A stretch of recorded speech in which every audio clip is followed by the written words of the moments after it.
we are going to understand a very fundamental concept in thermodynamics, the Zeroth law of thermodynamics. Although it sounds simple, it forms the foundation for the idea of temperature. Let us begin with a simple observation. Suppose you have three objects. Let us call them A, B, and C.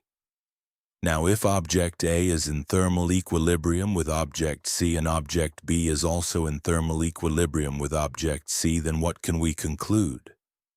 Yes, exactly, object A and object B must also be in thermal equilibrium with each other. This statement is what we call the Zeroth law of thermodynamics.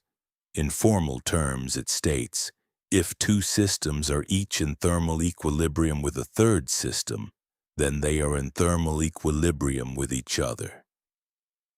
Now, what does thermal equilibrium mean?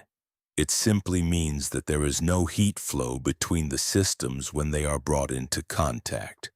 In other words, their temperatures are equal. This law might seem obvious, but it has a very important implication. It allows us to define temperature as a measurable quantity. Because of this law, we can use a thermometer, which acts as the third system, to compare temperatures of different bodies. For example, when you place a thermometer in contact with a hot object, it reaches thermal equilibrium with that object.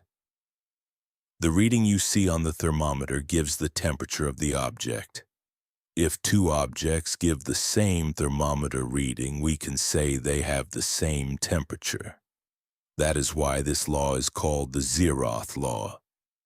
Even though it was formulated after the first and second laws, scientists realized it was more fundamental and placed it before them.